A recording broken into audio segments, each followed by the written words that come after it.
மாநில கொள்கை பரப்பு செயலாளர் சாட்டை துரைமுருகன் அவர்கள்.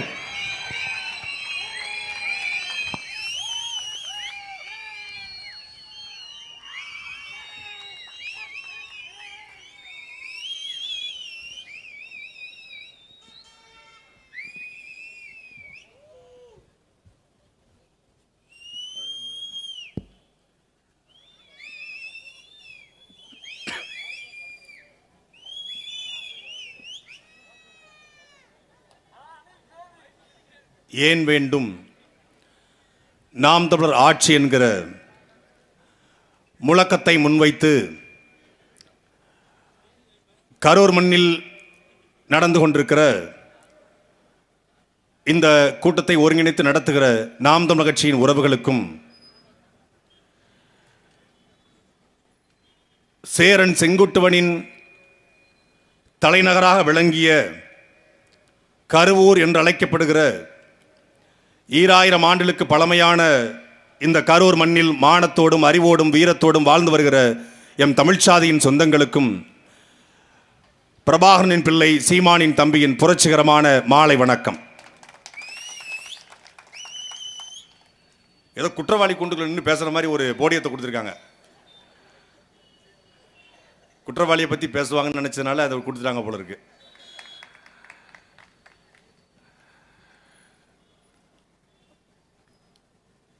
உண்மையிலே இந்த மேடைக்கு வர்ற வரைக்கும் எதையோ பேசணும்னு வந்தேன். கடைசி ஒரு 15 நிமிஷம் தம்பி கார்த்தி பேசுனதை பார்த்து மொத்தமாக டிஸ்ட்ராக்ட் ஆயிடுச்சு. வேலுச்சாமிபுரத்தில் சரியாக 5 மாதம் கழித்து ஒரு பொதுக்கூட்டம் நடக்குது. இந்த 5 மாதங்களில் பொதுக்கூட்டம் நடத்துவதற்கு காவல்துறை அனுமதி தராமல் இல்லை. ஆனால் எந்த ஒரு அரசியல் கட்சிக்கும் இந்த இடத்துல கூட்டம் போடுவதற்கான தைரியமும் துணிச்சலும் இல்லை. ஏன்னா 9 மணிக்கு மேலே இங்கே ஆட்கள் நடமாட்டமே குறைஞ்சிருச்சுன்றாங்க. கடைகளே இன்னும் திறக்கப்படலை. நமக்கு அதன் மீது நம்பிக்கை இல்லைன்னு கூட வெகுசன மக்களுக்கு ஒரு இறுக்கம், ஒரு அச்சம், ஒரு வகையான பதட்டம் தொலைக்காட்சியில், செய்திகளில், வலைதளங்களில் அதை செய்தியாக படித்தவர்களுக்கே அச்சமும் ஒரு தயக்கமும் ஒரு பதட்டமும் இருக்கும் என்றால், துள்ள துடிக்க இதே இடத்துல 41 பேர் சாவதை கண்ணுக்கு முன்னாடி பார்த்த அந்த மக்களுக்கு எவ்வளவு பெரிய வலி இருக்கும், எவ்வளவு பெரிய வேதனை இருக்கும். அந்த வேதனையிலிருந்து நீங்கள் எத்தனை ஆயிரம் கோடி கொட்டி கொடுத்தாலும் அந்த உறவுகளால் மீள முடியாது. அது சத்தியம்.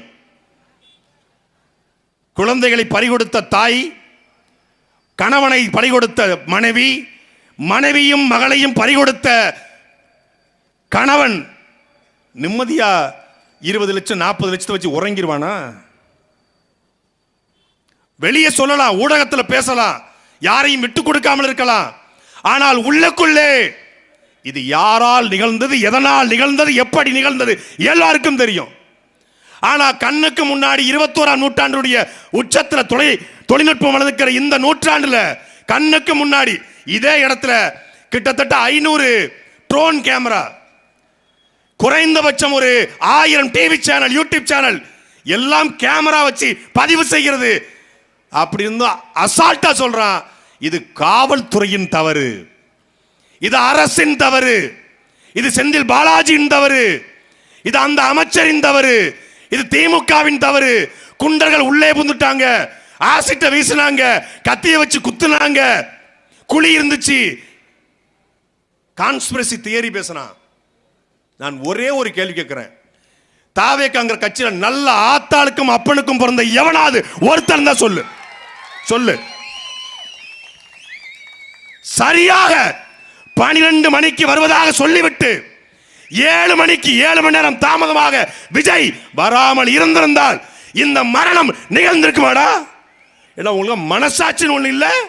எங்களை சொல்றான், விஜயை கேள்வி கேட்டா சாட்டைக்கு ஒரு வீடியோக்கு 2 லட்சம், இடுமானம் கார்த்திக்கு 50 லட்சம், சீமானுக்கு 10 கோடி. சரி, நாங்கள் விஜயை பத்தி கேள்வி கேட்டால் எங்களுக்கு திமுக பணம் தருது. எடப்பாடி பழனிசாமி கேட்கிறாரு, அவருக்கும் திமுக பணம் தருதா? இன்னைக்கு அண்ணாமலை கேட்கிறாரு, அவருக்கும் திமுக பணம் தருதா? வேல்முருகன் பேசுறாரு, அவருக்கும் திமுக பணம் தருதா? எப்படா கேட்கிற கேள்விக்கு பதில் சொல்ல வக்கற்ற தெம்பற்ற இந்த கூட்டம். உண்மையில தம்பி கார்த்தி சொன்னது போல, நான் இந்த கரூர் மரணம் குறித்து தொடர்ச்சியாக பேசுவதற்கு திமுக ஆதரிக்கணும், செந்தில் பாலாஜி ஆதரிக்கணும், காவல்துறை ஆதரிக்கணும் இல்ல. நான் காவல்துறையை உண்மையிலே வன்மையா கண்டிக்கிறேங்க. இந்த கூட்டத்தில் கரூர் காவல்துறையை வன்மையா கண்டிக்கிறேன். ஏன் 41 மரணத்துக்கு காரணமான விஜயை கைது செய்யாமல் இருப்பதற்கு கரூர் காவல்துறையை கண்டிக்கிறேன். 41 பேர் சாவுக்கு காரணமாக இருந்து அரசு மருத்துவமனைக்கு வராமல் கோலை போல பச்சோந்தி போல ஓடுகாலியாக ஓடி போன அந்த பச்சை கோலை விஜயை எஃப்ஐஆர்ல கூட சேர்க்காத கரூர் காவல்துறையை நான் வன்மையாக கண்டிக்கிறேன்.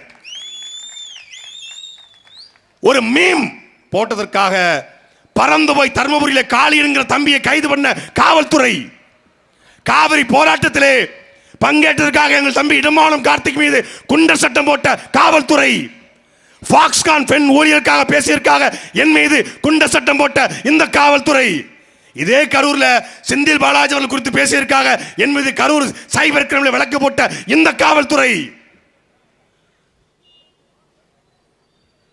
12 மணிக்கு வருவதாக சொல்லிவிட்டு அதை ஊடகங்களில் அறிவித்துவிட்டு கட்சியின் பொதுச்செயலாளர் புசியானது தொலைக்காட்சியில் பேட்டி கொடுத்து விட்டு 12 மணிலிருந்து பெண்கள் நிற்கிறாங்க, ஆண்கள் நிற்கிறாங்க, எல்லாம் நிற்கிறான். ஒரு தண்ணி பாட்டில் கூட வைக்காம 7 மணி நேரம் காத்திருந்தும் தண்ணி தண்ணி என்று கத்திய பிறகும் அதை பத்தி கவலைப்படாது பாட்டிலுக்கு 10 ரூபா, பாட்டிலுக்கு 10 ரூபான்னு பாட்டு பாடி செந்தில் பாலாஜியை விமர்சிக்கணும், திமுக விமர்சிக்கணும் என்கிற ஒன்றை தவிர எத்தனை பேரும் செத்தாலும் சாகட்டும் என்று 8 மணிக்கு கூட்ட முடியுது. 8:10க்கு விஜய்க்கு தெரியாதா செத்து போயிட்டாங்கன்னு? 10 மணிக்கு ஏர்போர்ட்டுக்கு போறாரு. ஏர்போர்ட் வாசல்ல ரிப்போர்ட்டர்ஸ் நிக்கிறாங்க, பத்திரிகையாளர்கள். அந்த பத்திரிகையாளர்கள் கேள்வி கேட்கிறாங்க, ஐயா 31 பேர் இறந்திருக்காங்க, என்ன சொல்றீங்க? ஓடுறாரு. சென்னை வானொலி நிலையத்தில் பத்திரிகையாளர்கள் ஓடுறாரு. 4 நாள் கழிச்சு காணொளி வெளியிட்டு, நான் மிகப்பெரிய மன கஷ்டத்தில் இருக்கேன், சிஎம் சார் என்னைய பழிவாங்கன்னா என்னைய பழிவாங்க, எங்க ஆட்களை விட்டுறீங்க அப்படின்னு காணொளி வெளியிட்ட விஜய் தெம்பும் தைரியமும் துணிச்சலும் இருந்திருந்தால் இதே கரூர்ல என் மக்களை விட்டு நான் போக மாட்டேன், உன்னால முடிஞ்சத புடுங்கடா என்று சொல்லியிருந்தா நான் சத்தியமா விஜய் பக்கம் நான் நின்றுப்பேன். ஏன் வரல? இப்ப சொல்றாரு இந்த மக்களுக்கு ஒண்ணுன்னா இந்த விஜய் வருவான் புடுங்குவான். எங்கடா வருவ? நான் சொல்றேன், எதுக்குங்க விஜயை எதிர்த்து பேசுவதா உங்க அரசியலா? தமிழ் தேசியம் என்பது விஜய் எதிர்த்து பேச? ஆமாடா, இந்த அயோக்கிய பயில ஒளிச்சு கட்டுவதாண்டா எங்க ஒரே அரசியல். காமராஜரும் கக்கனும் ஜீவானந்தும் சிங்காரவேலரும் தெய்வ திருமணார் முத்துராமலிங்க தேவரும் அரசியல் செய்த இந்த நாட்டில், சுப்பராயன் போன்ற கவுண்டர்கள் அரசியல் செய்த இந்த நாட்டில் ஒரு சினிமா கூத்தாடி வந்து அரசியல் செய்வான் என்றால் அந்த அரசியலை ஒழித்து கட்ட வேண்டியது எங்கள் முதல் வேலை. அப்ப திமுக எங்க எதிரின்னு உலகத்துக்கு தெரியும். நாங்க எதுக்கு கட்சி ஆரம்பிச்சோன்னு எல்லாருக்கும் தெரியும். திமுக தீய சக்தி, அதை யார் சொல்றா? சார், திமுக தீய சக்தி, ஓகே. அதிமுக அது ஊழல் சக்தி. நீங்க யாருங்க? நான் ரொம்ப தூய சக்தி. திமுக தீய சக்தி, கலைஞர் கருணாநிதி ரோல் மாடல். அதிமுக ஊழல் சக்தி, ஜெயலலிதாவும் role model. MGR role model, Kalaignar role model, Jayalalithaa role model. AIADMK ஒழிக்கணும், திமுக ஒழிக்கணும். டேய், யாரா நீ முதல்ல? நீ யார் முதல்ல? விஜய் வீட்டை விட்டு வெளியே வா, விஜய் வீட்டை விட்டு வெளியே வா அப்படின்னு கூப்பிடுறாங்க. வீட்டுக்கு ஒரு விஜய் வெளியே வந்தா என்ன ஆகுண்டாரு? வீட்டுக்கு ஒரு விஜய் இருக்கானா? நான் கேட்கிறேன், இவ்வளவு பேர் கூடியிருக்கீங்க கரூர்ல, திங்கக்கிழமை தொழிற்சாலை நடந்து கொண்டிருக்கிற இந்த ஊர்ல திங்கக்கிழமை சாயந்தரம் கோட்டரும் கோழி பிரியாணியும் கொடுக்காமல் ஒரு கூட்டத்தை கூட்ட முடியும் என்றால் அது நாம் தமிழர் கட்சியால மட்டும்தான் முடியும். ஏன்? அவன் கொள்கையை பேசுவான், உண்மையை பேசுவான், உறக்க பேசுவான், உறுதியா பேசுவான். என்ன நம்பிக்கையோடு மக்கள் நிக்கிறான். அந்த கரூர் மக்கள்கிட்ட கேட்கிற, உங்க வீட்டுல விஜய் இருக்காங்களா? உங்க வீட்டுல உங்க வீட்டுல உங்க வீட்டுல ஏண்டா வீட்டுக்கு ஒரு விஜய் இங்க தேவையில்லடா. நாட்டில் இருக்கக்கூடிய அநீதிகளை, அடக்குமுறையை, அக்கிரமங்களை, ஆற்றுவள கொள்ளையை, கனிமவள கொள்ளையை தடுக்க வீட்டுக்கு ஒரு பிரபாகரன் தேவைப்படுறான். வீட்டுக்கு ஒரு பிரபாகரன் தேவைப்படுறான். நீ யாரு? வீட்டுக்கு ஒரு பிணல்காசோ தேவை, வீட்டுக்கு ஒரு சேகவரா தேவை, வீட்டுக்கு ஒரு பகத்சிங் தேவை, வீட்டுக்கு ஒரு காகிதமில்ல தேவை, வீட்டுக்கு ஒரு காமராஜர் தேவை, வீட்டுக்கு ஒரு முத்துராமலிங்க தேவர் தேவை என்றால் அதில் ஒரு நியாயம் இருக்கிறது. வீட்டுக்கு ஒரு விஜய் யார் நீ? சரி, வீட்டுக்கு ஒரு விஜய் ஓகேங்க. யாரு விஜய்? யாரு சொல்லு. Who is விஜய் சொல்லு. வீட்டுக்கு ஒரு தற்கூரியை எந்த அப்பா அம்மாவும் உருவாக்க மாட்டாங்க. சொந்த அப்பா அம்மா மேலேயே என் போட்டவை பயன்படுத்தக்கூடாதுன்னு வழக்கு போட்ட ஒருத்தனை எந்த வீட்லயாவது பெற்றெடுக்க விரும்புவாங்களா உலகத்துல? சொந்த அப்பா அவரை மாமியாருக்கு சோப்பு போடுற மாதிரி காட்சி உருவாக்கி, அவரை பெண்களுடைய பேண்ட் பாக்கெட்ல கைவிடுற மாதிரி காட்சியை வச்சு அவரை அப்படி உருவாக்கி எல்லாம் பண்ணி செட்டப் பண்ணி உருவாக்கி கொண்டு வந்த அப்பா, அந்த அப்பா என் பெயரை பயன்படுத்தக்கூடாது என்று வழக்கு போட்ட ஒரு சைக்கோ இந்த மக்களுக்கு உண்மையா இருப்பான்னு எப்படிடா நம்புறீங்க? அந்த தம்பி கார்த்தி சொன்னான் படத்துல, உசிரே போனாலும் விவசாயத்தை மட்டும் விட்டுறாதீங்க பாரு. இவர் யார் பெற்ற மகனோ இவர் யார் படத்துல அத போடுறாங்க. கரூர்ல ஓடி போயிட்டாங்க. கரூர்ல ஓடி போயிட்டு இருக்கான். அதுக்கு யார் பெற்ற, டேய் ஓடி போனவனுக்கு ஏதாவது இப்படி போட ஓடுகாலின்னு போடு. ஓடி போனவனுக்கு யார் பெற்ற மகனோ? நான் கேட்க வேண்டிய கேள்விகளை இந்த இடத்திலிருந்து கேட்பதான் சரியா இருக்கும். காவல்துறையின் மீதும், கரூர் கூடிய மாவட்ட ஆட்சியர் மீதும், மாவட்ட காவல்துறை கண்காணிப்பாளர் மீதும் பழியை போட்டாரு.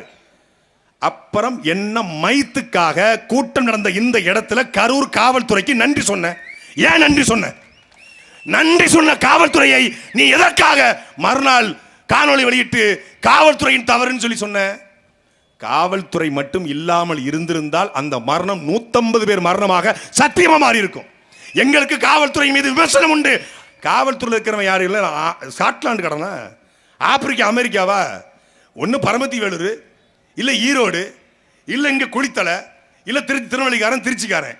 காவல்துறை இருக்கிற யாரு? அவன் கண்ணுக்கு முன்னாடி 4 பேர் சாவதை எந்த மனுஷனாவது வேடிக்கை பார்ப்பானா?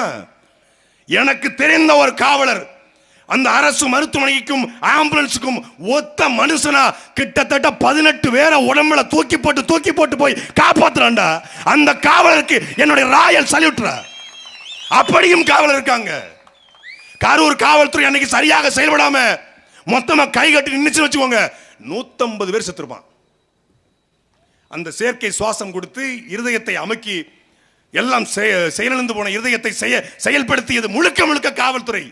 இவர் விஜய் குருதியகம், விஜய் மருந்தகம், விஜய் படிப்பகம், விஜய் பயிலகம் எல்லாம் வச்சிருக்கோம். நாங்களும் ரத்தம் கொடுக்கிறோம். கரூர்ல 41 பேர் செத்து 150 பேர் மயக்கம் போட்டும் போது விஜய் குருதியகம் ரத்தம் கொடுத்ததா, இல்லை நாம் தமிழர் கட்சியினுடைய குருதிக்குடை பாசறை ரத்தம் கொடுத்ததா? எங்க அண்ணன் சீமான் வெளிப்படை அறிவிச்சார். கரூரில் இந்த கூட்டு நெருக்கடியில் விஜய கூட குற்றம் சாட்டல, கூட்டு நெருக்கடி ஏற்பட்டு மருத்துவமனையில் அனுமதிக்கப்பட்டிருக்கூடிய நம்மளுடைய வார்த்தை கவனிக்கணும், தாவேக்கா இல்ல, நம்மளுடைய சொந்தங்களுக்கு நாம் தமிழர் கட்சியினர் ரத்தம் கொடுங்கள் என்று அறிவித்த ஒரே கட்சி அது நாம் தமிழர் கட்சி மட்டும்தான். எங்களுக்கு கட்சி பாகுபாடுல அப்புறம் தான் மனுஷனை பார்ப்போம். இறந்து போனது யாரு? தமிழன் தானே, தமிழ் ரத்தம் தானே. எங்களுக்கு வேதனை இருக்கு, வருத்தம் இருக்கு. மொழி போருக்காக 22 பேர் தீ குளிச்ச தமிழ்நாடு. மொழி போருக்காக செத்த தமிழ்நாட்டில் ஒருத்த மூஞ்ச பார்க்க போய் செத்துட்டானேங்கிற வருத்தம் எங்களுக்கு இருக்கிறது. ஆனாலும் இறந்தவர்கள் தமிழர்கள். மொத்தமா பழிய தூக்கி போட்டு இன்னைக்கு வரைக்கும் பேசுறாங்க. இன்னைக்கு வரைக்கும் கரூர்ல எந்த தப்பும் செய்யல. எங்க அண்ணன் சீமான் ஒரு கூட்டத்துக்கு வராருன்னா இதே கரூர் தான் நினைக்கிறேன். 2011 கரூர்ல கூட்டம். அண்ணன் நன்மாறன், அண்ணன் முன்னாள் அண்ணன் முரளிலாம் ஏற்பாடு பண்ணியிருக்காங்க. குளித்தலை தாண்டி வரும்பொழுது வருக வருகன்னு ஒரு பிளெக்ஸ் இருக்கு. நிப்பாட்டார் வண்டியை. ஏண்டா வருக வருகன்னு வைக்க நான் வரமாட்டேனா? நான் தான் வந்துகிட்டு இருக்கேன், அப்புறம் வருக வருக. இதுதான்டா தலைவனுக்கு அழகு. வருக வருக இந்த முழக்கம் போடுவது, துண்டு போடுவது, பட்டாசு வெடிப்பது, இந்த எந்த கலாச்சாரமும் இல்லாத ஒரு கட்சி அது நாம் தமிழர் கட்சி மட்டும்தான். நீ என்ன பண்ண? 12 மணிக்கு போனா கிரவுட் இருக்காது. திமுக பெரிய ஆளா நாம பெரிய ஆளு காட்டணும். 30 விழா நடந்திருக்கு. 30 விழா விட பெரிய கூட்டத்தை காட்டணும். அப்போ வெயில்ல மக்கள் காத்திருக்கட்டும். குறுக்க மறுக்க இந்த இடத்துல விஜய் வந்து கொண்டிருக்கிறார், விஜய் வந்து கொண்டிருக்கிறார். அனௌன்ஸ்மெண்ட் நடந்துச்சா இல்லையா? இதே இடத்துல 2 மணிக்கு வருவார், 3 மணிக்கு வருவார், 4 மணிக்கு வருவார், 5 மணிக்கு வருவார். 5 மணிக்கு வந்துட்டாரு, பைபாஸ்க்கு வந்துட்டாரு. 5 மணிக்கு காவல்துறை போய் சொல்லுது, சார் உள்ள போனா மிகப்பெரிய கேஷுவாலிட்டி நோக்கி போகாதீங்க, கூட்டம் நெருக்கடியா இருக்கு, காலையிலிருந்து தண்ணி குடிக்காம தவிச்சு நிக்கிறான். வண்டி இவ்வளவு பெரிய பேருந்து, அந்த பேருந்து பார்த்துருக்கீங்களா? இந்த ராட்சசன் படத்தை வர வண்டி மாதிரி இருக்கும், ஒரு ஒரு யமகாதக பேருந்து மாதிரி இருக்கும். அதுல போகாதீங்கன்னு எச்சரிக்கிறாங்க. இல்ல இல்ல நாங்க அப்படித்தான் போவோம் அப்படின்னு திமிர் எடுத்து உள்ள வர்றாங்க. மீண்டும் காவல்துறை போய் எச்சரிக்குது. இது எஃப்ஐஆர்ல இருக்கு. 50 மீட்டருக்கு முன்னாடி நிறுத்துங்க, உள்ள போனா மிகப்பெரிய நெருக்கடி ஏற்படும். இல்ல நாங்க அங்கதான் போவோம். இப்படி நெருக்கி நிக்கிறீங்க இவ்வளவு பேரு. இதுக்கிடையில ஒருத்தன் இருசக்கர வாகனத்தை எடுத்து உள்ள வரான், என்ன ஆவீங்க? இதுக்கிடையில ஒரு ஆம்புலன்ஸ் எடுத்து ஒருத்தன் உள்ள வரான், என்ன ஆவீங்க? நெருக்கி நிக்கிறீங்க. நெருக்கி நிக்கல ஒரு ஆள் போயிட்டு வரதே கஷ்டம். இதுக்குள்ள ஒரு 15 அடி 30 அடி நீளத்தில் ஒரு பேருந்து வந்தா என்ன ஆகும்? அதனால தான் மரணம். அவனை பார்க்கறதுக்காக எல்லாம் பின்னாடி பின்னாடி போறாங்க. பின்னாடி யாருன்னு தெரியல, பொத்து பொத்துன்னு விடுறாங்க. இந்த 41 பேர் மரணத்திலே எங்களுக்கு கூடுதலாக ஒரு வழி என்னவென்றால், காதல் ஜோடிகளாக போன ஆகாஷ் என்கிற ஒரு பையன் இறந்து போனான். அந்த பையனும் அவனுடைய காதலியும் இறக்கிற காட்சி சமூக வலைதளத்தில் இருக்கு.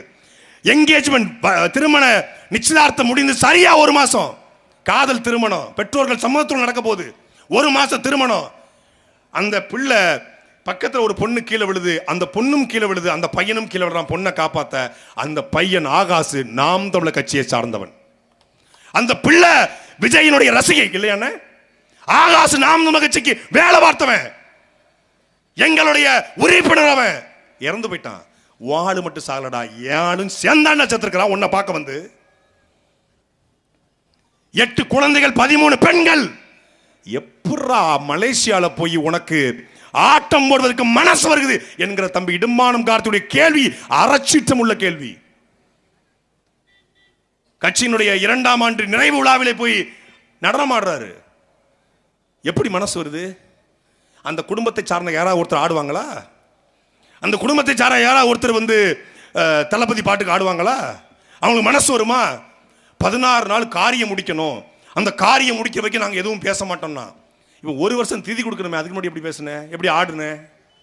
இந்த கேள்விக்கு பதில் இருக்கா?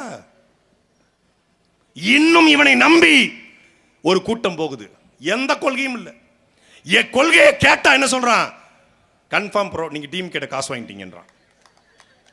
கொள்கையை சொல்றா அப்படின்னா, பிறப்புக்கும் எல்லா உயிருக்கும், அது திருக்குறள் பா. உங்க கொள்கையை சொல்லுங்க. அம்பேத்கரையும் பெரியாரையும் ஒன்னா சேர்த்திருக்கமே, அது ஒரு போட்டோஷாப் இந்த எடிட் பண்ணிடுவான். அம்பேத்கரையும் பெரியாரையும் ஒன்னா இணைக்க. உன் கொள்கை என்ன? திமுக திராவிடம் என்கிற கொள்கை இருக்கிறது, எங்களுக்கு விமர்சனம் இருக்கிறது. ஆனால் திமுக என்றால் திராவிடம் என்கிற கொள்கை இருக்கிறது. நாம் தமிழர் கட்சி என்றால் தமிழ் தேசியம் என்கிற உன்னத கோட்பாடு இருக்கிறது. கம்யூனிஸ்ட் என்றால் பொது உடைமை, பிஜேபி என்றால் இந்துத்துவா. அப்படி தமிழக வெற்றி கழகத்திற்கு என்ன கொள்கை இருக்கிறது? எந்த கொள்கையும் இல்லை. கனவு இருக்கா? இலக்கு இருக்கா? லட்சியம் இருக்கா? நோக்கம் இருக்கா? ஒரே ஒரு கனவு, என்னது? சிஎம் ஆயிரணும். ஒரே ஒரு நோக்கம் என்ன? சிஎம் ஆயிரணும். ஒரே ஒரு இலக்கு என்ன? சிஎம் ஆயிரணும். சிஎம் ஆகி என்ன பண்ணுவ? பசிக்கு அழாத குழந்தை, கல்விக்கு ஏங்காத மாணவன், வேலைக்கு அலையாத இளைஞன், இதுதான் என் கனவு இந்தியா என்ற பகத்சிங் கண்ட கனவு இன்னும் நிறைவேறவில்லை. நான் அதிகாரத்துக்கு வந்தால் ஆரம்ப கல்வி முதல் ஆராய்ச்சி கல்வி வரை அனைவருக்கும் தரமான சமமான கல்வியை கொடுப்பேன் என்று அண்ணன் சீமான் சொல்றாரு. அதுபோல உனக்கு கனவு இருக்கிறதா? காய்ச்சல் முதல் புற்றுநோய் வரை தரமான சமமான சுகாதாரமான மருத்துவத்தை கொடுப்பேன். தமிழ்நாடு அமைச்சரும் அரசு மருத்துவமனை அறுவை சிகிச்சை செய்யற அளவுக்கு ஒரு தரமான மருத்துவத்தை கொடுப்பேன் அப்படின்னு அண்ணன் சொல்றாரு. அதுபோல உனக்கு ஒரு கனவு இருக்கா? நிலமும் வளமும் சார்ந்த தொழிற்சாலை உருவாக்கி தற்சார்பு பொருளாதார கொள்கையின் அடிப்படையில் இந்த நிலத்தினுடைய கடனை அடைத்து மிகை மாநிலமாக மாற்றுவேன் என்று அண்ணன் சீமான் கனவு காண்கிறாரே, அப்படி ஒரு கனவு உங்களுக்கு இருக்கா? 3 லட்சம் பேர் நம்ம கரூர்ல வேலை பார்த்தான். 3 லட்சம். தென்னிந்தியாவிலேயே கோயம்புத்தூர் திருப்பூருக்கு பிறகு பேருந்து கட்டுமானம் பஸ்பாடி பாடி சாப்பிடுள்ள இடம் கரூர். டெக்ஸ்டைல் கோயம்புத்தூர் திருப்பூருக்கு பிறகு அதிகமாக டெக்ஸ்டைல் கரூர். இன்னைக்கு கரூர் இருக்கக்கூடிய கவுண்டரும் நாடாரும் ஊராளி கவுண்டரும் தேவரும் தேவேந்திரம் பறையரும் வேலை பார்க்கறனா இல்லை வட இந்தியன் இந்த டெக்ஸ்டைல வேலை பார்க்கறனா சொல்லு. மனசாட்சி உள்ளவன் சொல்லு. யார் வேலை பார்க்கறா? முழுக்க முழுக்க வந்திக்காரன். 3 லட்சம் பேர். மாச சம்பளம் 20,000 போடு. 60,000 கோடி ரூபாய் ஆண்டுக்கு எடுத்துட்டு போறான். 60,000 கோடி நம்மளுடைய பணம் வடநாட்டுக்கு போகுது. கரூர்காரன் பல தலைமுறையா வாழ்ந்து வந்த தாத்தன் பூட்டன் பாட்டன் காலத்திலிருந்து வாழ்ந்து வந்த இடத்த இது வெண்ணமலை கோயிலுக்கு சொந்தம்னு ஒரு வெண்ணப்பைய வழக்க போட்டு பூர்வகுடி மக்களை விரட்டுறான். கேட்க நாதி இல்லை. சரிரா கோயில் யாரா கட்டினதுன்னு கேட்டா கோயில் முருகனுக்காக கட்ட. முருகனே கட்டினாரா? வெண்ணமலையில கூடிய பாலசுப்ரமணிய சாமியே கோயிலை கட்டிட்டாரா? வெண்ணமலை கோயில அந்த வெண்ணமலை கோயிலை கட்டினது யார் தெரியுமாடா? என்னுடைய கரூருடைய பூர்வகுடி மக்கள் கட்டிய கோயில். அது அப்ப கோயில் நிலை யாருக்கு சொந்தம்? கோயிலை கட்டியவன் தமிழன். கோயிலுக்கு இடத்த கொடுத்தவன் யாரு? அவனும் தமிழன். கோயிலுக்கு இடத்தை நாங்க கொடுத்தா அந்த இடத்துல நாங்க குடியிருந்தா இது அறநிலையத்துறைக்கு சொந்தமான இடம். அறநிலையத்துறை என்பது என்ன? அமெரிக்காவோட அறநிலையத்துறையா? சீனாவுடைய அறநிலையத்துறையா? பாகிஸ்தானுடைய அறநிலையத்துறையா? தமிழ்நாடு அறநிலையத்துறை தானே. அந்த அறநிலையத்துறைக்கு பாத்தியப்பட்ட இடத்தை வச்சு நீ என்ன செய்ய போற? கரும்பு விதைக்க போறியா? எள்ளு அறுக்க போறியா? நெல் போட போறியா? என்ன பண்ண போற?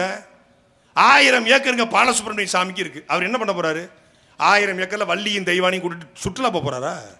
டேய், உள்ள இருக்கிற முருகன் உனக்கு செலடா, எனக்கு எங்கள் முப்பாட்டன் முருகன்றா.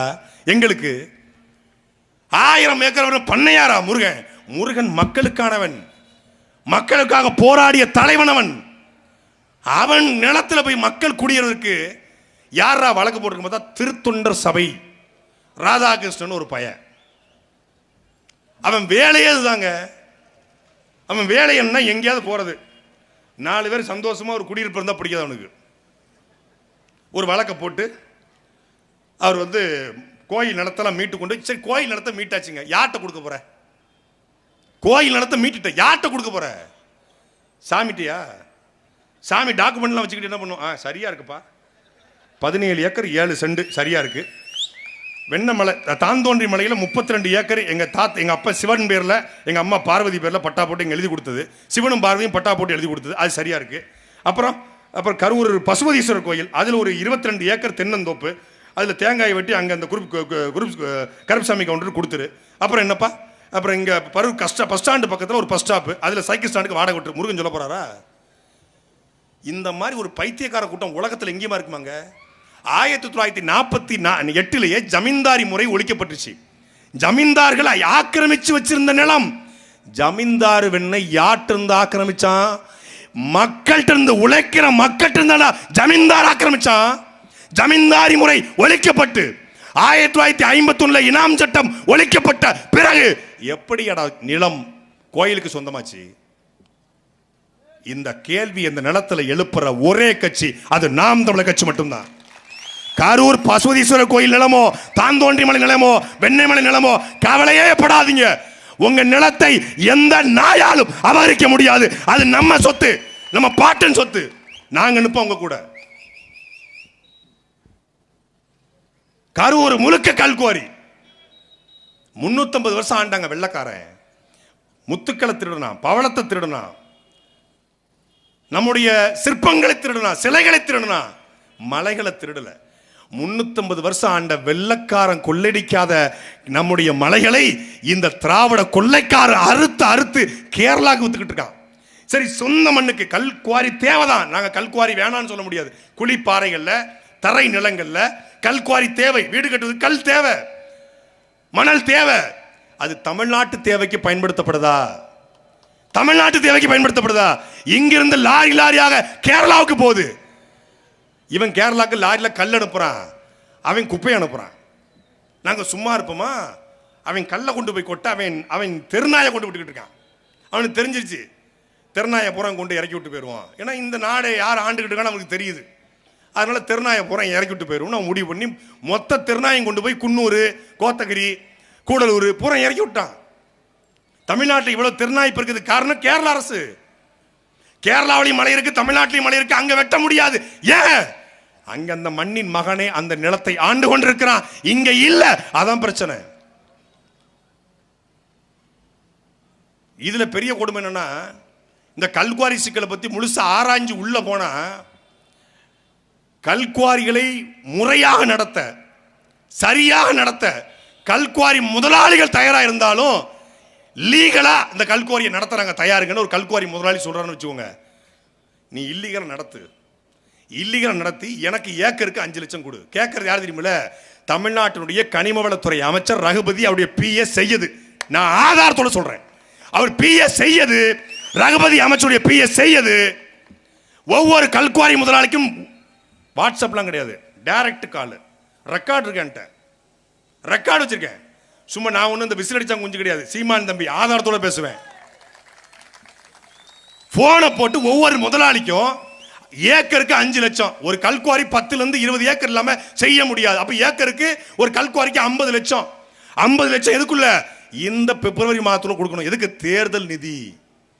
அவன் கல்குவாரியை எப்படி லீகலா செயல்படலாம்னு கல்குவாரி முதலாளி யோசிக்க, இல்லீகலா எப்படி நடத்தலாம்னு அமைச்சர் யோசிக்கிறாரு. அப்புறம் விளங்குமா? அப்படித்தான் போய் கேட்டிருக்காங்க.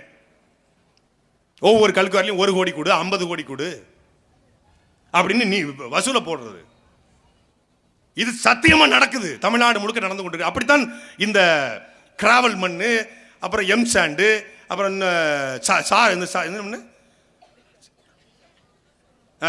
இந்த ஒரு இதுல இருக்குமே குளத்து மண்ணு, கிராவலாது வண்டல் மண்ணு எல்லாத்துக்கும். அதாவது ஆற்காடு நவாபுகள் கூட இப்படி வரி வசூல் பண்ணிருக்க மாட்டான். ஆற்காடு நவாபு போயிட்டான், வெள்ளக்காரன் போயிட்டான். இவன் என்ன பண்ணிட்டான்னா, மணலா எனக்கு காசு, மலையா எனக்கு காசு, நீ மணலை நீ எடுத்துக்க. பேருக்கு முன்னாடி பார்த்தீங்கன்னா மணல் கரிகாலை பேரே இருக்கும். என்னங்க மணல் கரிகாலை? மணலை நீங்கள் எதுவும் கண்டுபிடிச்சிங்களாங்க? இப்போ நீங்கள் வந்து அப்துல் கலாம்னா அவர் விஞ்ஞானி, இப்போ எங்கள் செந்தில்நாத விஞ்ஞானி, அவர் விஞ்ஞானின்னு போட்டுக்கிறாரு. அவன் பேருக்கு முன்னாடியே கத்தி குத்து கந்தன், பான்பிராக் ரவி அப்படிங்கிற மாதிரி மணல் கரிகாலன்ற. என்னங்க மணல் கரிகாலை அப்படின்னா, அது மணல் அவர் தான் ஃபுல்லாக பார்த்துக்கிறாப்புல. தமிழ்நாடு முழுக்க மணல் எடுக்கணும்னா அவர்கிட்ட கப்பம் கட்டணும். ஆஹா, என்ன ஒரு அருமையான அரசு, அப்படி அப்பேற்பட்ட அரசு. இதை கேட்பதற்கு, இதை தட்டி கேட்பதற்கு இந்த நிலத்தில் இருக்கக்கூடிய ஒரு கட்சி, அது நாம் தமிழர் கட்சி மட்டும்தான். வேற யாரு கேட்பா? எல்லாம் போய் மணல் குவாரிக்கிட்ட, கல் குவாரிக்கிட்ட கப்பம் கட்டு கையேந்தி நிற்கிறான். எங்களுடைய வேட்பாளர் தொடர்ச்சியா களத்து நின்னாரு. ஏதாவது ஒரு முதலாளிகிட்ட போய் கருப்பையா மருத்துவர் கையேந்தினார் என்ற ஒரு செய்தியை காட்டுற பார்ப்போம். காட்டு. சொந்த பணத்துல கூட்டம் போடுறோம், சொந்த பணத்துல. எங்க கிட்ட கேள்வி கேட்டு வரான், இவர்கள் திமுக ஆதரவா செயல்படுறாங்க. இவள் நேரம் தம்பி இடுமானம் காட்டி பேசினான், அழகா பேசினான் திமுக ஆதரவா. அவன் கேட்ட பேச்சுல திமுக குழு குழுன்னு ஓட்டு விழுந்துரும். நார கிளி கிழிச்சிருக்காப்ல, திமுக ஆதரவாளன்னு சொல்றான் எங்களையும் என்னையும் அவரையும். இவங்க பேசுறதுனால நாம் தமிழர் கட்சிக்கு ஓட்டு விழாம போயிருன்றான். நாங்க பேசுறேன், விஜய கேள்வி கேட்டா நாம் தமிழர் கட்சிக்கு ஓட்டு விடாது இப்படிதான் சொன்னாங்க. பிஜேபி திட்டாதீங்க, பிஜேபிக்கு ஓட்டு போடாதீங்க, நாம் தமிழர் கட்சிக்கு ஓட்டு போடாதீங்க, பிஜேபி உள்ள வந்துடும். நாம் தமிழர் கட்சிக்கு ஓட்டு போட்டா எப்பரா பிஜேபி உள்ள வரும்? என் வீட்டில் சுவிட்ச் போட்டா எப்பரா ஏத்து வீட்டில் லைட் எரியும்? டேய், அடிப்படை புரியுதுன்னா அப்படி சொல்லி பழகனா. நாம் தமிழர் கட்சிக்கு ஓட்டு போட்டால் அது பிஜேபி உள்ள வந்துடும். இவன் விஜய திட்டுனா நாம் தமிழர் கட்சி திமுக போயிருச்சு. விஜய நாங்க திட்டலங்க, விஜயை நோக்கி கேள்வி கேட்கிறோம், கேள்வி எழுப்புறோம். இந்த கேள்விக்கே பதில் சொல்ல முடியாம அவர் எங்களை கடந்து போறாங்களாம். ஒருத்தன் சொன்னா, வா வாடா வாடா ஏரியாக்கு வாடாங்கிற மாதிரி, நீ உயிரோட நீ தேனிக்கு வந்தா உயிரோட போக முடியாதுன்னா. சரி வந்தாச்சுனா தேனிக்கு வந்தாச்சுனா எங்க தேனினா தேனிக்கே தான் வருவியா? கம்பத்துக்கு வர மாட்டியான்னா? கம்பத்துக்கு வரணுமா? சரி கம்பத்துக்கு வரேன்னு கம்பத்துக்கு போயிட்டேன். கம்பத்துக்கு நான் கம்பத்துக்கு வருவியா? நான் கம்பத்துல இருக்கேன், நானும் கம்பத்தாண்டா இருக்கேன். எந்த கம்பத்துல பார்த்தா அவன் லைட்டு கம்பத்துல உட்காந்துருக்கேன், அணில் குச்சி.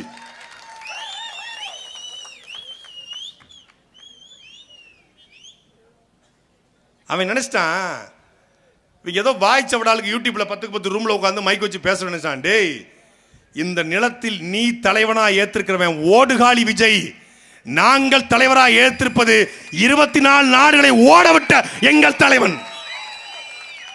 உலகத்திலேயே ஒரே ஒரு தலைவன் மட்டும்தான். உலகத்துல ரன்வே இல்லாம விமானம் இயக்கி எங்கேயாவது பார்த்திருக்கீங்களா? ரன்வேவே இல்லாம விமானத்தை இயக்கிய தலைவனுடைய அரசியல் படை அது நாம் தமிழர் கட்சி.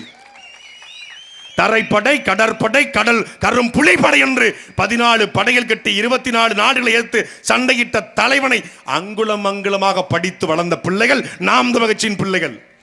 சண்டையா சண்டை, அன்புன்னா அன்பு, வம்புன்னா வம்பு. இதுதான் எங்க பாணி.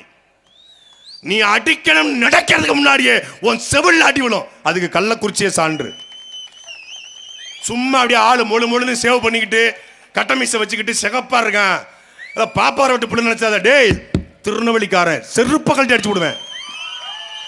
வேற வண்டியா வச்சுக்கோங்க.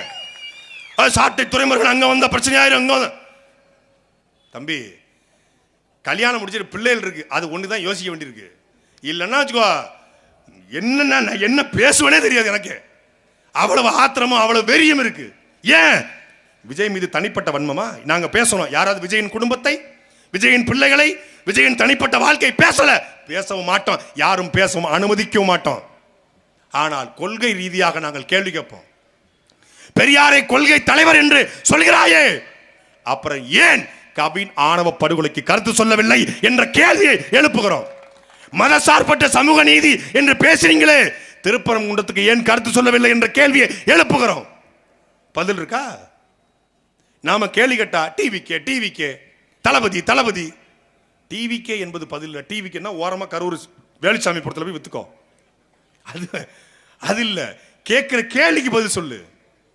பதில் கிடையாது. முதல்ல 5 கொள்கை தலைவர் அறிவிச்சாப்ல. பெரியாரு, அப்புறம் அம்பேத்கர், காமராஜர், அஞ்சலை அம்மாள், வேலுநாச்சியார். எவனோ ஐடியா கொடுத்துருக்கான். இந்த 5 சமூகம் தான் தமிழ்நாட்டில் பெரிய சமூகம். காமராஜரை போட்டிங்கன்னா நாடார் ஓட்டெல்லாம் பொத்துன்னு விழுந்துரும். வேலுநாச்சியாரை போட்டினா முக்குளத்தூர் ஓட்டெல்லாம் நட்டுன்னு விழுந்துரும். அம்பேத்கரை போட்டிங்கன்னா பறையர் சமூகம், தேவேந்திர சமூக ஓட்டு, ஒடுக்கப்பட்ட மக்கள் ஓட்டெல்லாம் விழுந்துரும். அஞ்சலை அம்மாள் போட்டிங்கன்னா வன்னியர் ஓட்டு போலாம் விழுந்துரும். அப்புறம் பொதுவாக பெரியார், அது உப்புக்கு சப்பானி மாதிரி ஒருத்தர் வச்சுக்கோ. இந்த பொதுவாக மேலே போடும்போது பிள்ளையார் சொல்லி போடுவோம்ல, நம்ம போட்டு மாதிரி ஒன்று எழுதி வச்சுக்கோ. இந்த நாய்க்கரு இந்த ஓட்டெல்லாம் விழுந்துரும் அப்படின்னு சொல்லி ஐடியா கொடுத்துருக்கான். அவன் ஐடியா கொடுக்கும்போது அம்பேத்கர் தெரியுது சரி, வேலுநாச்சியார் தெரியுது சரி, பெரியாரு கேள்விப்பட்டிருக்கேன்னு சரி, அம்பேத்கர் தெரியும், காமராஜ் தெரியும். இந்த அஞ்சலை அம்மாள் யாருங்கிறது அவன் மாநாட்டுக்கு முதல் நாள் தான் அவனுக்கே தெரியும். நீ இல்லைன்னு மறுத்துரு. மாநாட்டுக்கு முதல் நாள் தான் அஞ்சலை அம்மாள் யாருன்னு தெரியும். ஈரோட்டுக்கு அவன் கட்சிக்காரன் வந்திருக்காங்க. ஈரோட்டில் கூட்டம். கட்சிக்காரன் போய் கேட்குறாங்க. 5 பேர் போட்டோவை வச்சுக்கிட்டு கேட்குறான். இந்த 5 கொள்கை இவன் தான் கேட்டது நினைக்கிறான் பாருங்க. எங்கால தான் 5 பேர்ல காட்டி கொடுத்துட்டேனே. 5 பேர்ல யார் உங்களுக்கு பிடிச்சிருன்னு கேட்குறான். இந்த 5 கொள்கை 5 பேரையும் பிடிக்கும் ப்ரோ. இல்லைங்க, இந்த 5 பேர்ல யாரு உங்க கொள்கை தலைவரா பிடிக்கும்? அவன் கட்சிக்காரன், ஒரு பொறுப்பாளர். 5 பேருமே ப்ரோ கேமரா ஓடிட்டு இருக்கா ப்ரோ? ஆமா ஓடிட்டு தான் இருக்கு. இந்த 5 பேர்ல யாருன்னு சொல்லுங்க. 5 பேருமே பிடிக்கும். சரி, இந்த 5 பேர்ல ஒரு பேரை சொல்லுங்க. செந்தில் பாலாஜி. ஏய், அவர் திமுக முன்னாள் அமைச்சர்ரா. அந்த 5 பேர்ல செந்தில் பாலாஜி இல்ல. செந்தில் பாலாஜி கொள்கை தலைவர் அவன் நினைச்சுக்கிட்டு இருக்கான். செந்தில் பாலாஜி தாவேக்கால இருக்காருன்னு அவன் நினைச்சுக்கிட்டு இருக்கானா? அவனுக்கு பேரு தற்குறியா இல்லையா? அடுத்த ஆளை கேக்குறாங்க. சரிங்க, அடுத்த திருப்பி இவன் விடல. வேதாள முருங்கமான யாரவன் நம்ம ட்ரைனிங்ல திருப்பி கேக்குது. இந்த மாதிரி ஈரோட்டில் ஒருத்தர் இருக்காரு, அவரு பேர சொல்லுங்க. ஈரோட்லையா? முத்துசாமி ப்ரோங்கிறான். என்னடா? சரி, புதுசா ஒருத்தர் சேர்த்துருக்காங்க. அவங்கள புதுசா வந்ததுல செங்கோட்டையனை பிடிக்கும் ப்ரோங்கிறான். செங்கோட்டையனும் கொள்கை தலைவர். முதல் மாநாட்டில் 5 பேர் அறிவிச்சாப்ல. அந்த 5 பேருடைய கொள்கையும் கட்சிக்காரனுக்கு கொண்டு போய் சேர்க்கல. அம்பேத்கர் கொள்கை தலைவர். சரி, அம்பேத்கர் எந்த கொள்கையை எடுத்துக்கொண்டாய்? பெரியார் கொள்கை தலைவர். சரி, எந்த கொள்கையை எடுத்துக்கொண்டீர்கள்? வேலுநாச்சியார் அவங்க ஆளும்போது மன்னராட்சி, மக்களாட்சி இல்ல. அவங்க கிட்ட என்ன கொள்கை? அவங்க கணவனை பறிகொடுத்த, கணவனை கொன்ற வெள்ளைக்காரனை வீழ்த்தணும், வீரம். என்ன கொள்கை? அஞ்சலை அம்மாளும் காங்கிரஸ், காமராஜரும் காங்கிரஸ், 2 பேருக்கும் ஒரே தலைவர் நேரு. என்ன கொள்கை எடுத்துக்கிட்ட? கிடைச்சது போறோம். 4 போட்டோ தான் கூகுள்ல கிடைச்சது, போட்டு வச்சிருக்கேன். அடுத்த மாநாடு பார்த்தாங்க. இந்த 5 பேருக்கு ரொம்ப பேசுறாங்க. இவங்க இதை ரொம்ப பேசுறாங்க. சரி, புதுசா 2 சேர்ப்போம். எதுக்குடா சேர்த்த, எதுக்குடா எதுக்கோ சேர்த்தண்டாங்கிற மாதிரி சேர்த்துட்டாங்க 2 பேர். யாருன்னு பார்த்தா பெரியாரும் சரி எம்ஜிஆரும் அண்ணாவும். முதல் மாநாட்டில் ஏன் இல்ல, 2வது மாநாட்டில் ஏன் இருக்குன்னு கேட்டா, இந்த 2 பேர் வழியில நான் ஆட்சி நடத்த போறேன். ஒருத்தர் 1967 ஆட்சியை பிடிச்சாரு, ஒருத்தர் 1977 ஆட்சியை பிடிச்சாரு. ஒருத்தர் 1967 ஆட்சியை பிடிச்சதுக்காகவே போட்டிருக்கேன்னா, அதுக்கப்புறம் 1988 கருணாநிதி ஆட்சி பிடிச்சாரு, அவரையும் போடல. இல்லைங்க, 2 பேரும் பெரிய அடக்குமுறை எதிர்த்து 10 ஆண்டுகள் ஆட்சியை வீழ்த்தினாங்க. அப்படி 10 ஆண்டுகள் அதிமுக ஆட்சியை ஸ்டாலினும் வீழ்த்திருக்காரு, அவரையும் போட்டுக்க. 2004 இருந்து 2014 வரைக்கும் காங்கிரஸ் ஆட்சியை மோடி வீழ்த்திருக்காரு, அவரையும் போட்டுக்க.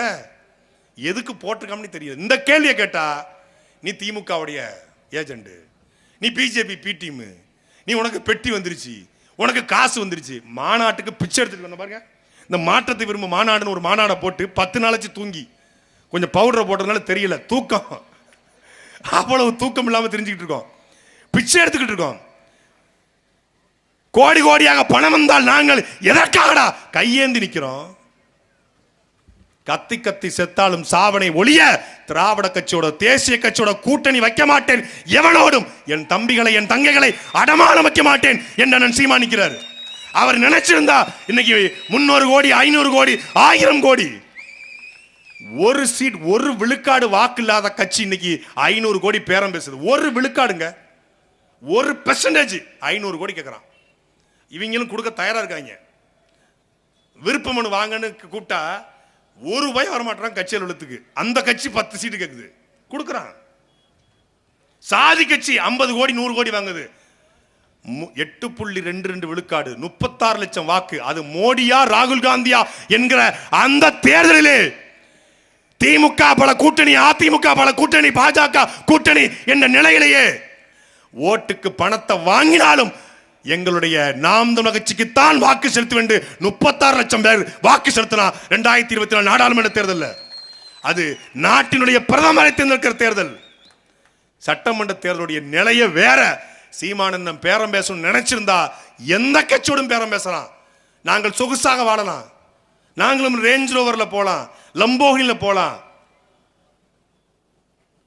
இந்த 2 திராவிட கட்சிகளையும் வேரோடும் வேரடி மண்ணோடும் வீழ்த்துவதுதான் நாம் தமிழர் கட்சியின் இலக்கு. ஆனா குறுக்கே இந்த கௌசிக் வந்தாங்கிற மாதிரி இப்ப இவன் வர்றான். நீங்க 2 பேரும் கொஞ்சம் ஓரமா போங்க. உங்களை ரொம்ப அடிச்சு நீங்க ரொம்ப டயர்டா இருக்கீங்க. இந்த புது பீஸை கொஞ்சம் அடிச்சு பழகிக்கிறோம், அதுக்கு தான் அடிக்கிறோம். கேள்விதான் கேட்கிறோம், கேட்பேன், தொடர்ச்சியா கேட்பேன், தொடர்ச்சியா கேட்போம். தேர்தல் பிரச்சாரம் முழுக்க கேட்போம், வெகுண்டு வெகுண்டு வெடிகுண்டாய் மாறி கேட்போம். கேட்கிற கேள்விக்கு பதில் சொல்லு. உன் கட்சியினுடைய கொள்கை என்ன, கோட்பாடு என்ன, இலக்கு என்ன, லட்சியம் என்ன சொல்லு. கொள்கை தலைவர் அறிவிச்சாரா? அந்த ஜெயலலிதா தான், அந்த எம்ஜிஆர், அந்த அண்ணா. அப்புறம் பார்த்தா இப்போ NTTVக்கு ஒரு பேட்டி. NTTV ஒரு தொலைக்காட்சிங்க. உலகத்திலே தொலைக்காட்சிக்கு, காட்சி ஊடகத்துக்கு அச்சு ஊடகம் போல பேட்டி கொடுத்தது இவன் தான். NTTVக்கு பேட்டி கொடுத்த பேட்டி வரல. பேட்டி நானும் Vijay exclusive first chat. First சாட்டா? Vijay exclusive first conversation. Interview கேள்விப்பட்டிருக்கோம், இது என்னப்பா first chat first exclusive conversation? என்ன கான்வர்சேஷன் பார்த்தா, விஜய் என்ன சொன்னாருங்கிறத விஜய்கிட்ட கேட்டவர் இன்னொருத்தட்ட கொடுத்து, அதாவது பேட்டி கொடுத்தவர் சொன்னதை பேட்டி எடுத்தவர் பேட்டியை இன்னொருத்தட்ட கொடுத்து அது வெளியே வந்திருக்கு. புரியுதா? தட் இஸ் கால்ட் தாவேகா. ஒரு நாளைக்கு காலையில் பத்திரிகையாளர் சந்திப்பு, மாலையில் பத்திரிகையாளர் சந்திப்பு, சென்னை வானூதியமா அங்கே ஒரு சந்திப்பு 1 மணி நேரம், திருச்சியில் இறங்கினால் அங்கே ஒரு சந்திப்பு 1 மணி நேரம். உலக அரசியல், இந்திய அரசியல், தமிழ்நாட்டு அரசியல், புவியியல் அரசியல், சூழல் அரசியல், காடு வளம், கனிம வளம், நீர் வளம், நிலவளம் எல்லாவற்றையும் கேள்வியா கேட்டாலும் எல்லா கேள்விக்கும் பதில் சொல்லிவிட்டு வேற ஏதாவது கேள்வி இருக்கா என்று கேட்கிற ஒரு தலைவன்.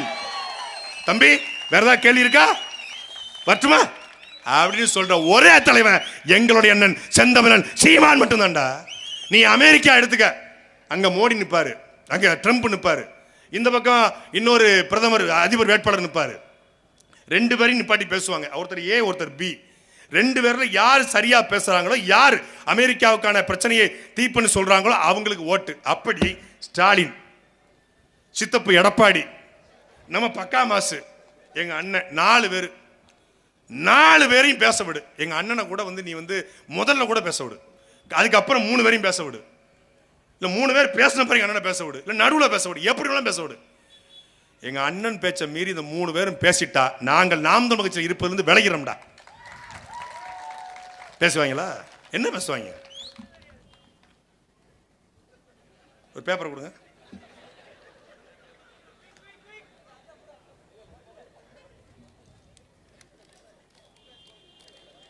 ஒருத்தர் துண்டு சீட்டு, ஒருத்தர் லெட்டர் பேடு, இன்னொருத்தர் A4 சீட்டு. யாரு துண்டு சீட்டு, யாரு பேடு, யாரு A4ன்னு உங்களுக்கே தெரியும். புரியுதா உங்களுக்கு? எந்த துண்டு சீட்டும் இல்லாமல் உலக அரசியலை உள்ளங்கையில் வைத்திருக்கிற தலைவன் எங்களுடைய அண்ணன் செந்தமிழன் சீமான். எந்த கேள்வி கேளுங்க, அதுக்கு அவன்கிட்ட பதில் இருக்கும். ஏன்னா அவருக்கு ஒரு நோக்கம் இருக்கு. என் நிலத்தை, என் இனத்தை, என் மொழியை, என் பண்பாட்டை, என் கலாச்சாரத்தை காப்பாற்ற வேண்டும் என்கிற அந்த உன்னதமான நோக்கம் இருக்கிறது. ஏன் சீமானை பார்த்து பயப்படுறாங்க? சீமான் வந்தால் ஒரு கார்பரேட் முதலாளி தமிழ்நாட்டுக்குள்ள இருக்க மாட்டான், அடிச்சு விரட்டுவாரு. சீமான் வந்தா வடநாட்டுக்காரன் விரட்ட வேண்டாம், அவனே மேரா பாய் हमारा आता है मेरे दिल्ली में जाता है போயிடுவான். நீ அவன்கிட்ட ஒரு இந்திக்காரன்ட்ட போயிட்டு தமிழ்நாடு தமிழ் தேசியம் என்று சொல்லிப்பாரு, சீமானுக்கா ஆளு அப்படின்றான். அவனுக்கு தெரியும், அவன் நம்மளை விட அதிகமாக வாட்ச் பண்ணுவான். அதனால தான் நாங்கள் வட இந்தியனை, தமிழ்நாட்டுக்குள்ள வட இந்தியனுடைய வருகையை கட்டுப்படுத்த வேண்டும் என்று சொன்ன உடனே யாருக்குமே ரிப்ளை கொடுக்காத பிரசாந்த் கிஷோர் முதல் ஆளாக அண்ணன் சீமானுக்கு பதில் சொல்றான். சீமான் இஸ் வெரி டேஞ்சரஸ். ஆமாம், சீமான் என் இனத்தின் எதிரிக்கு வெரி டேஞ்சரஸ். தமிழனுக்கு அவன் நண்பன், தமிழனுக்கு அவன் அண்ணன். அந்த மாதிரி ஏதாவது கொள்கை கோட்பாடு உங்ககிட்ட இருக்கா? எதுவும் இல்லை.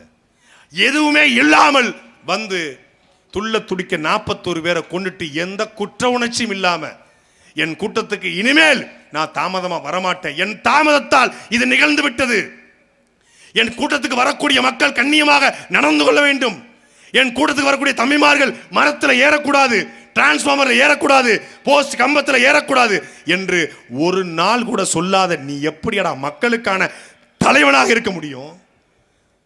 ஒருத்தன் ஏறி நிக்கிறான் போஸ்ட் கம்பத்தில், இவர் இறங்குன்றாப்புல, அவன் நீங்க முத்தம் கொடுத்தாதான் இறங்குன்றான், நீ இறங்கு நான் முத்தம் கொடுக்கன்றாப்புல. கட்சிக்காரனுக்கும் தொண்டனுக்குமான கான்வர்சேஷனை பாருங்க. கட்சி கூட்டிலிருந்து தொண்டன் கட்சியின் துண்டை தூக்கி தலைவன் மேல எறிகிறான். இந்த இடத்துல இந்த துண்டை தூக்கி எங்க தம்பி எங்க அண்ணன் மேல இருந்தா இறங்கி ஒரு மேடையை விட்டு ஒரு அடி. ஏய், எந்த துண்டை எறிகிற? ஈழத்திலும் இமயத்திலும் பறந்த புலிக்கொடி, உலகத்தின் 24 நாடுகளை ஆண்ட புலிக்கொடிடா நம் கொடி. எப்படி தூக்கி எறிவ? எங்கள் புலிக்கொடி என்பது, எங்கள் துண்டு என்பது. எந்த கட்சிக்காரனும் அப்படி பண்ண மாட்டான். உலகத்திலேயே எங்கள் வீட்டில் பிள்ளை பிறந்தால் எங்கள் துண்டிலே கொடியிலே வாங்குற ஒரு கட்சி அது நாம் தமிழர் கட்சி மட்டும்தான்.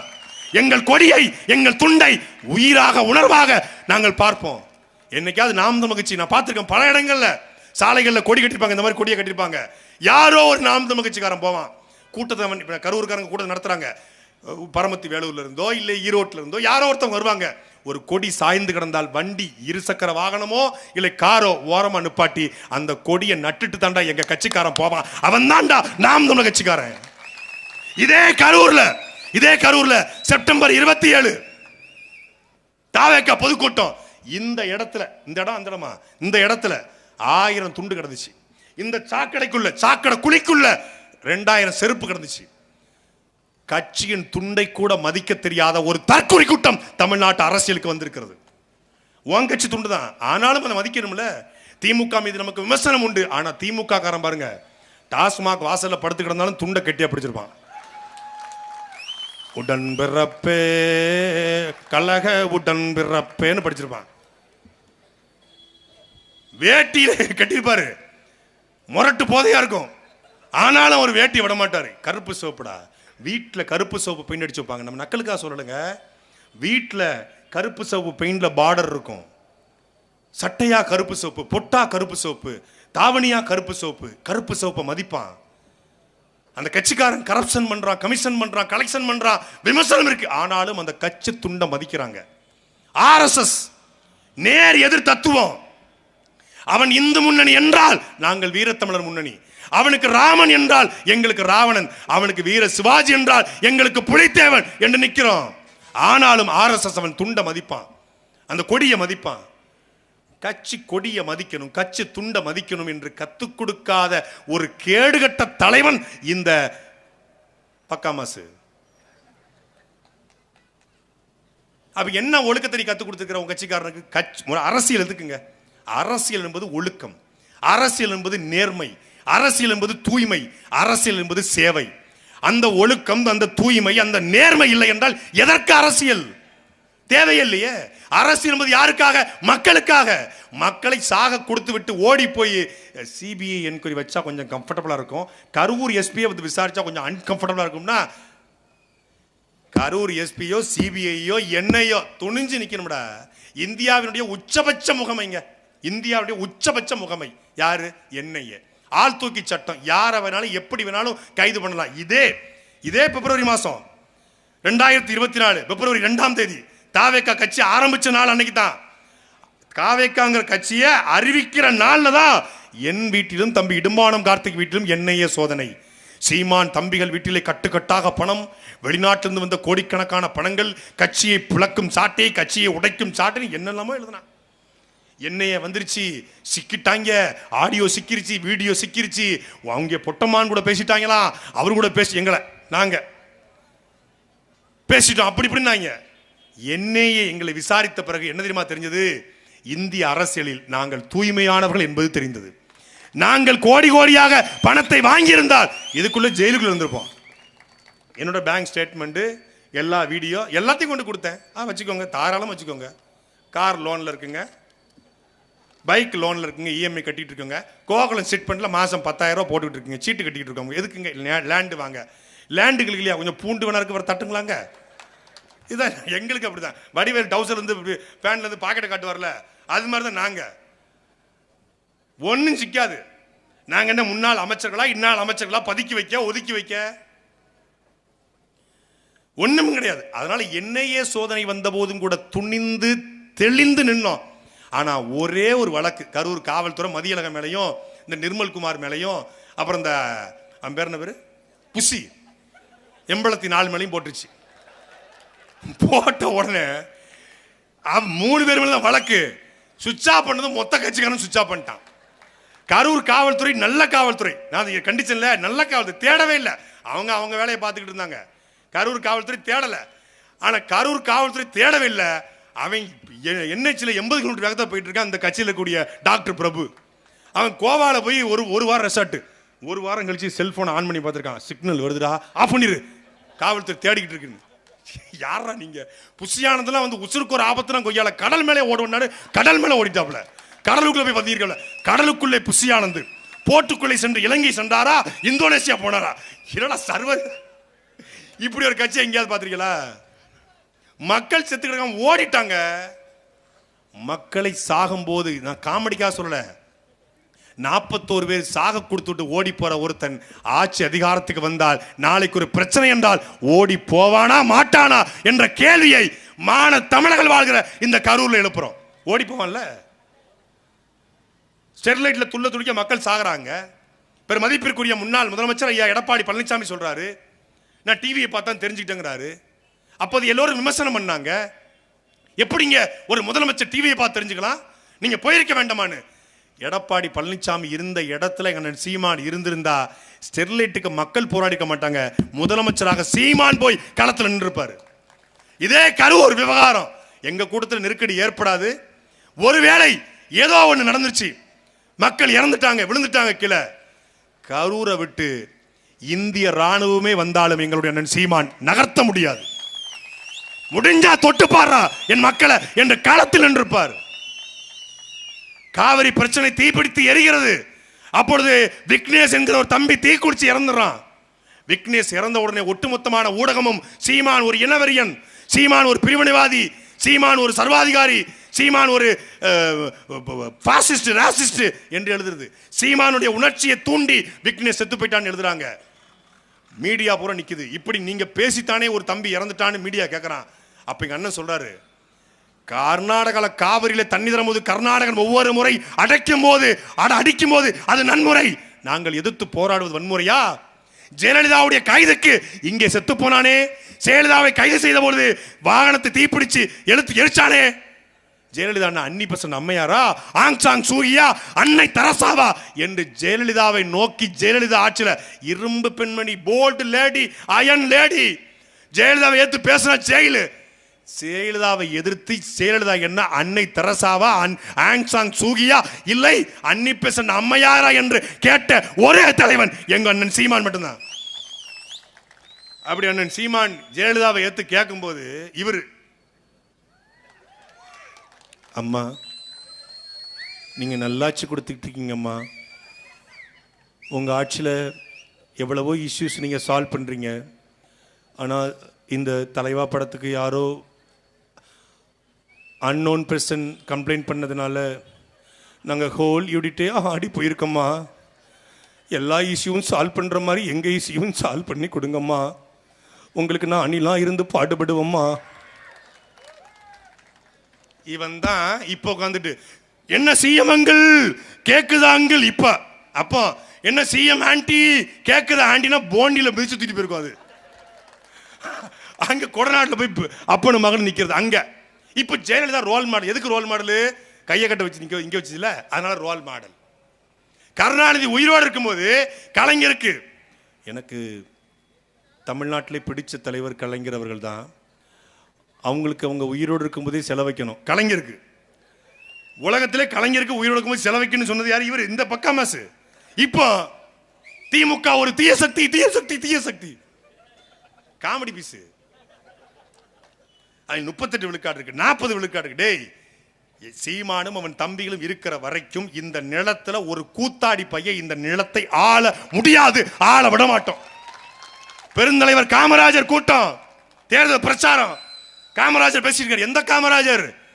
இந்தியாவினுடைய இரும்பு பெண்மணி இந்திரா காந்திக்கு முன்னாடி கால் மேல் கால் போட்டு உட்கார்ந்த நம் தாத்தன் கர்ம வீரன் காமராஜன் பேசிட்டு இருக்காரு. கூட்டம் கும்பலா ஓடுது. என்னன்னு பார்த்தா எம்ஜிஆர் அங்க பேசிட்டு இருக்காப்ல.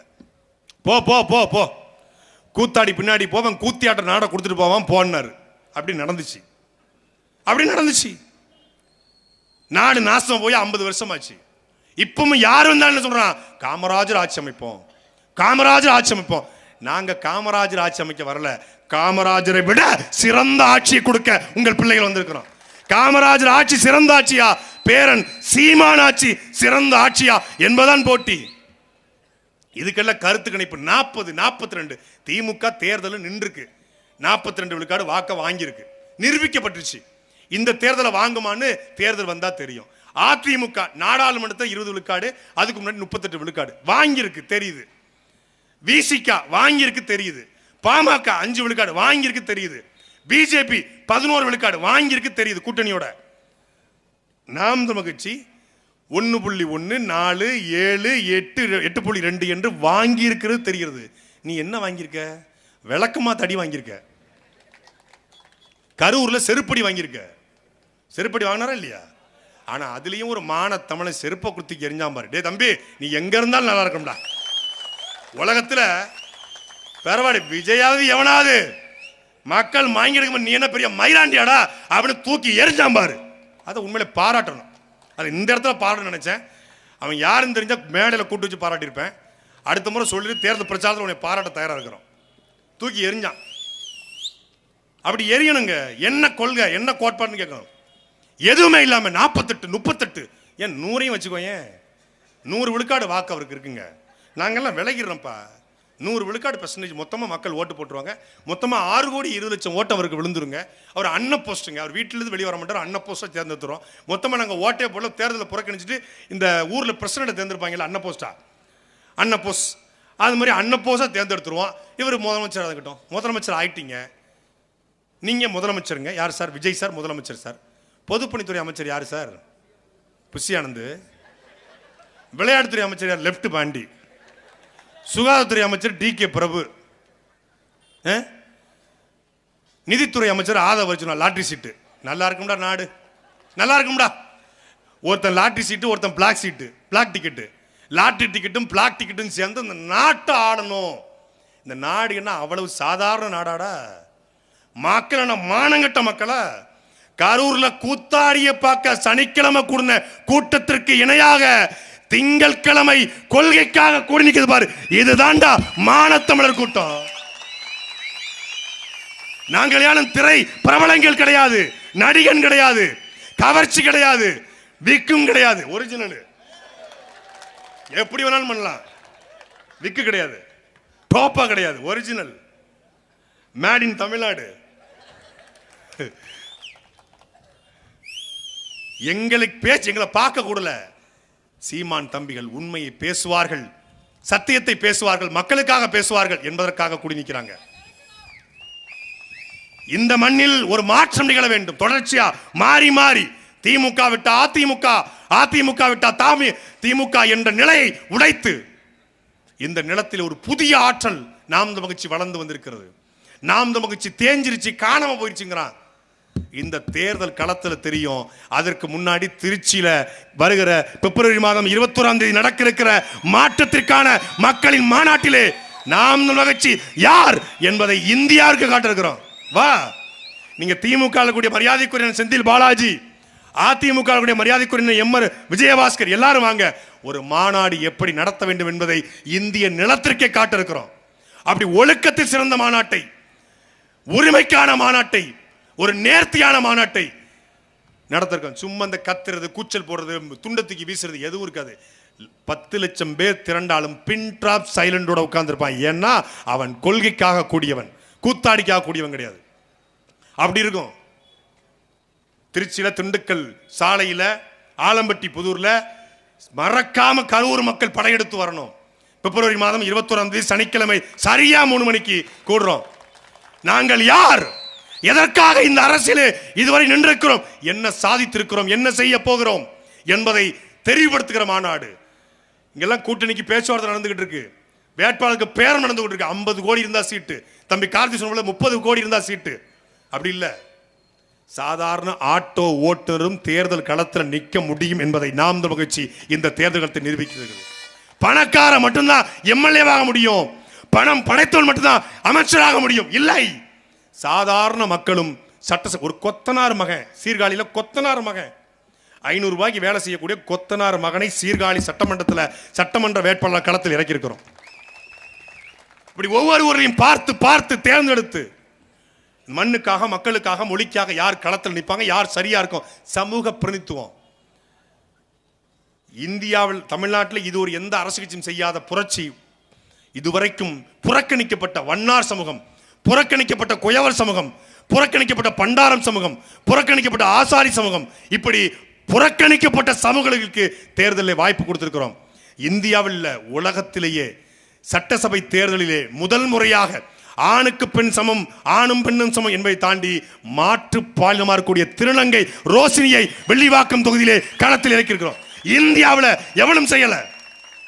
எல்லாரும் சொல்றான் நாங்க திருநங்கைன்னு பேர் வச்சோம்னு. பேர் வச்சிங்க, ஆனால் அவர்களுக்கான உரிமையை அவர்கள் தான் பெற முடியும் என்று திருநங்கைக்கு சீட்டு, மாற்று திறனாளிக்கு சீட்டு, இப்படி பார்த்து பார்த்து, அதே போல இவன் ஒடுக்கப்பட்டவன், இவன் தாழ்த்தப்பட்டவன் என்று தீண்டாமை பார்க்கிற இன்னும் இந்த சமூகத்தில் இருக்கிறது. அந்த இடத்திலே பொது தொகுதி, நீங்கெல்லாம் பொது தொகுதிக்கு ஆசைப்படலாமா என்று கேட்ட தலைவர்களுக்கு மத்தியிலே பொது தொகுதியிலே ஆதி தமிழ் குடியான பறையரையும் தேவேந்தரையும் அருந்ததியரையும் இந்த களத்தில் நிப்பாட்டுகிறோம். எல்லோருக்குமான வாய்ப்பு. நீங்க வேட்பாளர் அறிவிக்கும் மேடையை மட்டும் பாருங்க, அதை பார்த்துட்டு ஓட்டு போடலாமா போடக்கூடாது நீங்க முடிவெடுங்க. 117 பெண்கள், 117 ஆண்கள். அதுல சரிக்கு சரியாக 26 வயசு 27 வயசு இளைஞர்கள் மட்டும் 120 வேட்பாளர்கள். இந்தியாவில் ஒரு கட்சி செய்யாது. நரை விழுந்து கிளப்பருவம் எய்தி கொடுங்கூற்று கிரையனுங்கிற மாதிரி வேட்பாளர் ஃபுல்லா வெள்ள டைவு. இது ஆப்ஷனல். அவர் அவர் ஆளுதான் பெரிய ஆளு, உள்ளுக்குள்ள ஆற்றல் கொண்டவர். எத்தனை முறை சுக்காக ஒரு கால்கள் உடைந்தாலும் அந்த கால்களை ஒட்ட வைக்கக்கூடிய ஆர்த்தோ டாக்டர் கரூர் உடைந்து போயிருக்கிறது. கரூரை ஒட்ட வைக்க இந்த களத்தில் நிற்கிறார். கால்கள் உடைஞ்சாலும் கட்டுப்படுவாரு, கரூர் உடைஞ்சாலும் கட்டுப்படுவாரு. இந்த கரூர் ஸ்டாம்பேட் நடந்த பொழுது, கரூர் கூட்டு நெரிசல் நடந்த பொழுது அவருடைய கரூர் மருத்துவமனை பேர் என்னங்க? கரூர் கேஜி மருத்துவமனையை இலவசமாக திறந்து வைத்த மருத்துவர், மனிதநேய மருத்துவர் எங்கள் ஐயா கருப்பையா. அப்படி களத்தில் நிப்பாட்டுகிறோம். பார்த்து பார்த்து வாய்ப்பு. 117 பெண்கள் 117 ஆண்கள். கற்பனை பண்ணி பாருங்களேன். 33 விழுக்காடுக்கு முக்கிறான். 30 பெண்கள் ஆணும் பெண்ணும் சமம்னு இப்பதான் பேச ஆரம்பிச்சிருக்கிறான். ஆனால் ஆணும் பெண்ணும் சமம் அல்ல, ஆணுக்கு பெண் சமம் அல்ல, ஆணும் பெண்ணும் சமம் என்பதை களத்தில் நிரூபிக்கிற தலைவன் எங்களுடைய அண்ணன் செந்தமிழன் சீமான். அந்த அடிப்படையில் தான் இந்த தேர்தலில் நாங்கள் களம் காண்கிறோம். கரூரில் வாழக்கூடிய மாணவ தமிழர்கள் இன்னைக்கு கரூர் நம் கையை விட்டு கொஞ்சம் கொஞ்சமாக சென்று கொண்டிருக்கிறது. நம்முடைய தொழில் வடநாட்டுக்காரன் கட்டுப்பாட்டில் போயிடுச்சு. அதை முழுமையாக மீட்டெடுத்து கரூர் மண்ணினுடைய இளைஞர்களுக்கு கரூரின் வேலை வாய்ப்பு வர வேண்டும் என்றால், கரூரின் ஆற்று மணல் கொள்ளை, கனிம வள கொள்ளை தடுக்கப்பட வேண்டும் என்றால், நீங்க உங்களுக்கு இருக்கிற ஒரே இறுதி வாய்ப்பு விவசாய சின்னத்திலே வாக்களிப்பது மட்டும்தான். அதனால் மாணவ தமிழர்கள் நமக்கு பொறியாளர் தோற்கலாம், விஞ்ஞானி தோற்கலாம், ஏன் ஒரு வழக்கறிஞர் கூட தோத்து போகலாம். ஆனால் வழக்கறிஞரோட நன்மாரனை பார்த்துறாதீங்க. எதையுமே பேசுறதுக்கு பயமா இருக்கு. வழக்கறிஞருக்கும் சீட்டு, மருத்துவருக்கும் சீட்டு, விஞ்ஞானிக்கும் சீட்டு. ஆனால் உணவை தருகிற விவசாயி தோற்கக்கூடாது. ஒரு விவசாயி சேத்துல கால் வச்சாதான் நாம சோத்துல கை வைக்க முடியும். ஒரு பாடி ஷாப் இயங்கல, ஒரு டெக்ஸ்டைல் இயங்கல, பிரச்சனை இல்லை. கொரோனா காலகட்டத்தில் நாம் யாரும் ஒரு டெக்ஸ்டைலுக்கோ, ஒரு நகைக்கடைக்கோ, ஒரு பாடி ஷாப்புக்கோ, கார் ஷோரூமுக்கோ போய் நிற்கல. நாம் போய் நின்றுது மளிகை கடை, மெடிக்கல், ரெண்டும் தான். நமக்கு தேவை சோறு. அந்த சோத்தை தருகிற, அந்த உணவை தருகிற, விவசாயம் செய்கிற அந்த விவசாயத்தை வாழ வைக்க விவசாய சின்னத்தை தேர்தல் சரியா தெரியுது. யார் கையில எதை கொடுக்கணும். சரி, இவன் விசில் அடிச்சான் குஞ்சி, அவனுக்கு அதை கொடுத்துரு. அவனுக்கு ஏத்த சின்னம் நல்லா ஊதிக்கிட்டு திரி ஊர் ஊரா போ. நீ மடக்கி மடக்கி ஊதினாலும் தமிழ்நாட்டில்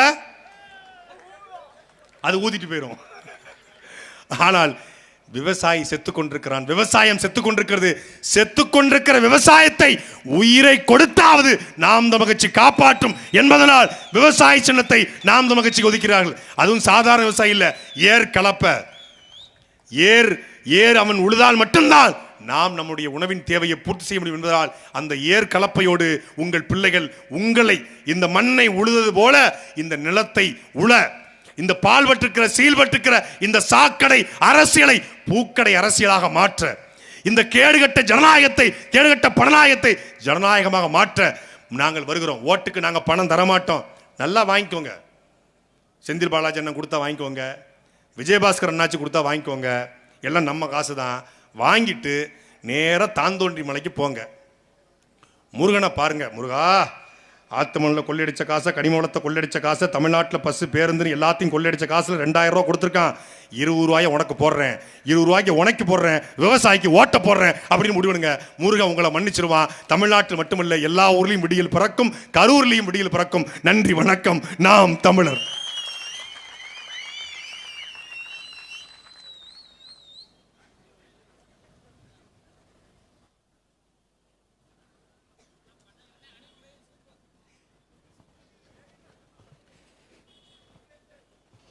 மாநில கொள்கை பரப்பாளர் திரு சாட்டை துரைமுருகன் அவர்களுக்கு நன்றி.